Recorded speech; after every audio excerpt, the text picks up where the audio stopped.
नमस्कार, मैं हूं संजय सेठी। आप देख रहे हैं जयश्री टाइम्स की स्पेशल रिपोर्ट। 2 साल बाद देश की राजधानी दिल्ली में किसान एक बार फिर से दस्तक देने को तैयार हैं। पंजाब, हरियाणा समेत तमाम राज्यों के किसानों ने दिल्ली के घेराव की तैयारियां कर ली हैं। इसे चलो दिल्ली नाम दिया गया है। 2 साल बाद होने जा रहे इस विशाल आंदोलन को तमाम लोग किसान आंदोलन 2.0 भी कह रहे हैं। 2021 की तरह इस बार भी किसान एक बार फिर अपनी तमाम मांगों के साथ सड़कों पर उतर चुके हैं। आइए आपको बताते हैं कि इस बार किसानों की आखिर क्या मांगे हैं, जिनको लेकर किसान आंदोलन फिर से शुरू हो रहा है, और सरकार का इन मांगों पर क्या नजरिया है, ये भी जानिए। किसानों की सबसे बड़ी मांग है कि उन्हें सभी फसलों पर एमएसपी दिया जाए और एमएसपी निर्धारित करते वक्त जमीन का किराया भी बीच में जोड़ा जाए।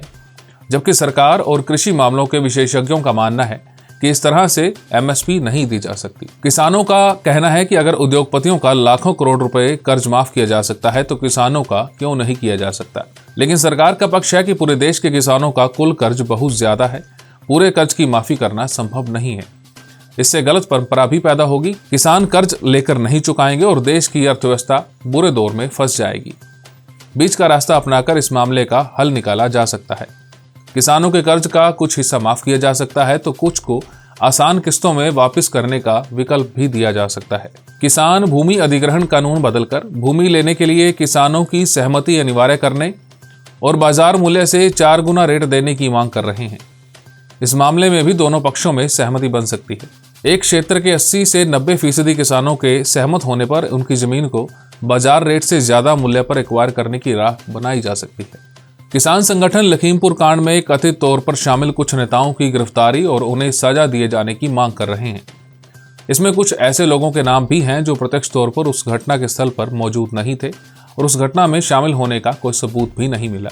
इस मांग पर किसानों और सरकार के बीच सहमति बनना मुश्किल लग रहा है। किसान खेती को मनरेगा से जोड़ने, उन्हें न्यूनतम 700 रुपये प्रतिदिन की दिहाड़ी देने और साल में 200 दिन न्यूनतम रोजगार देने का लिखित आश्वासन चाहते हैं, जबकि वास्तविकता में खेत के लिए मजदूर कम पैसे में मिल जाता है। ऐसे में इस मांग पर भी सहमति बनना मुश्किल लग रहा है। फिलहाल ग्रामीण मजदूरों की ओर से मनरेगा में पूरे 100 दिन का काम भी नहीं मांगा जा रहा। ऐसे में किसानों के लिए 200 दिन मनरेगा दिहाड़ी देने की बात पर पेच अड़ सकता है, क्योंकि कई राज्य मनरेगा के अपने पूरे फंड का भी उपयोग नहीं कर पा रहे हैं। किसान संगठन चाहते हैं कि सरकार वर्ल्ड ट्रेड ऑर्गेनाइजेशन से हुए समझौते तोड़ दे, जबकि विश्व व्यापार व्यवस्था से हटना अब केंद्र के लिए संभव नहीं है। इसका देश के अनाज उत्पादन, विश्व बाजार में बेचने की व्यवस्था और आवश्यक फसलों के अंतर्राष्ट्रीय खरीद पर भी नकारात्मक असर पड़ सकता है। ऐसे में इस मांग को लेकर भी सहमति बनना मुश्किल लग रहा है। किसानों और खेती मजदूरों को पेंशन देना किसानों की एक प्रमुख मांग है। किसान 60 साल की आयु के बाद 10,000 रुपये महीना पेंशन की मांग कर रहे हैं, लेकिन किसानों मजदूरों को केंद्रीय कर्मचारियों की तर्ज पर मुफ्त इलाज, उनके बच्चों को शिक्षा देकर बड़ी समस्याओं को सुलझा सकती है। इसके अलावा किसानों का कहना है कि सरकार ने उनसे 2 साल पहले जो वादे किए थे उन्हें अब तक पूरा नहीं किया गया है। इस आंदोलन के जरिए वो सरकार को उनके वादे याद दिलाना चाहते हैं। माना जा रहा है कि अगर सरकार और किसानों के बीच बात नहीं बनी तो ये आंदोलन पिछली बार की तरह लंबा भी चल सकता है। हालांकि ये आंदोलन संयुक्त किसान मोर्चा के बैनर तले नहीं हो रहा। अलग अलग किसान संगठन इसे मिलकर आयोजित कर रहे हैं।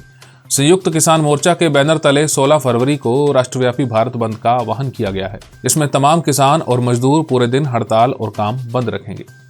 हमारी इस खास पेशकश में फिलहाल इतना ही। देश और दुनिया की तमाम खबरों के लिए आप देखते रहिए जयश्री टाइम्स।